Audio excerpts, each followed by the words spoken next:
Hello everybody, this is Crits Against Humanity, and welcome to our top 9 countdown of the best survivability weapons in Team Fortress 2. First, we should define survivability in this situation. Survivability doesn't necessarily mean healing or protecting, but it also means tools or assets that do so. It doesn't matter if you have an offensive play style, because these weapons are ones that help you survive longer. So coming in at the number 9 spot on this list is the Rescue Ranger.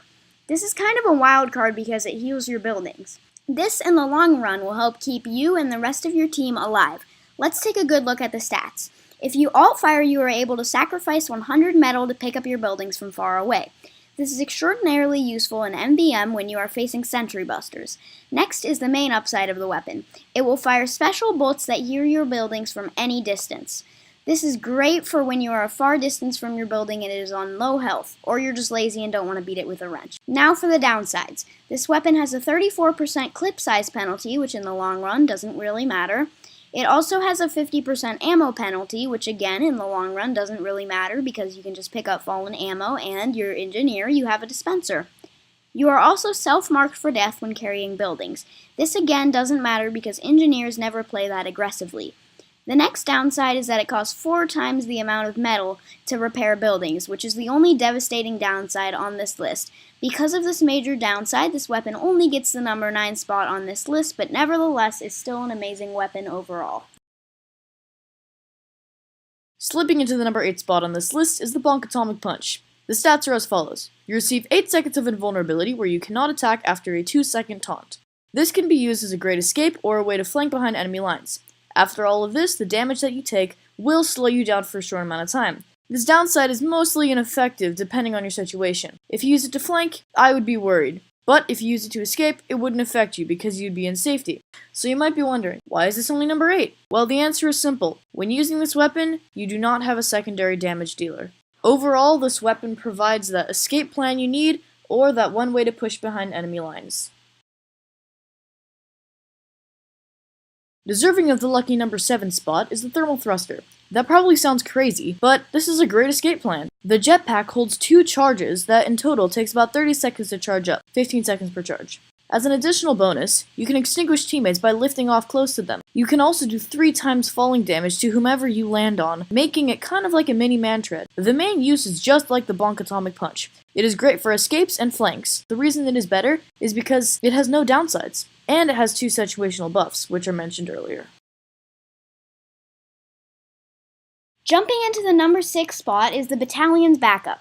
For starters, it gives you a passive 20 max health on wear. This is super nice and will help save your life in multiple situations by giving you that little extra edge in a fight. The main upside of this is once you do 600 damage, you can blow your battalion's backup. What this does is protects you and nearby teammates from crits, which is awesome on a payload because you can't get backstabbed or headshot. You will also be invulnerable to 50% of sentry damage.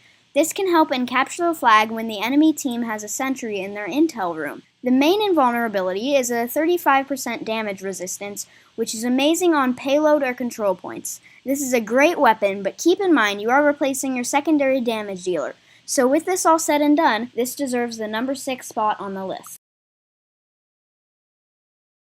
Number 5 is going to be going to the good old Charge and Targe. All of the shields are great for charging to and from the battle, and this one is no exception. On the offensive side, after waiting 12 seconds, while charging you gain a critical hit for your melee, which is awesome. As Demo Knight, you are always an easy target for pyros. With the shield, you gain a 50% fire damage invulnerability. You also have 30% explosive damage resistance, which is great for fighting soldiers and Demo Man.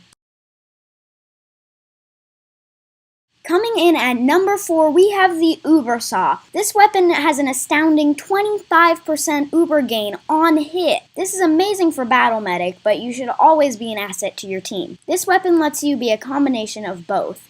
With this weapon, you can have an aggressive playstyle and Uber yourself in dire situations. This weapon also has a mostly absent 20% firing speed penalty. This in the long run doesn't matter. This is a great weapon, but it doesn't always compare to the Solemn Vow or Vito Saw. So with this said, let's get on to the top 3. Jumping into number 3 is the Family Business. I'm just kidding, that weapon's crap.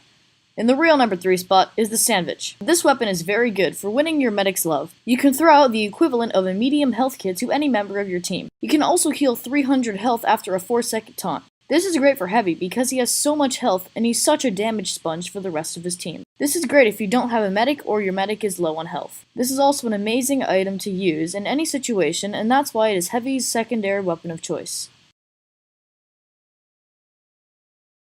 Sliding into the number 2 spot is the Razorback. The Razorback lets you survive your brutal enemy, the Spy.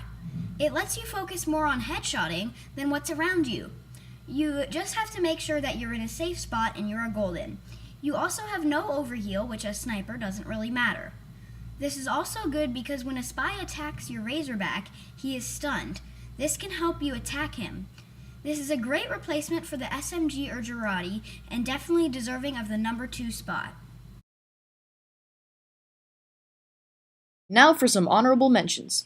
The Kunai, Deadringer, Black Box, Conch, Escape Plan, Soda Popper, Pretty Boy's Pocket Pistol, Cozy Camper, The Backscatter, Have Satuichi, Islander, The Second Banana, Power Jack, and the Your Eternal Reward.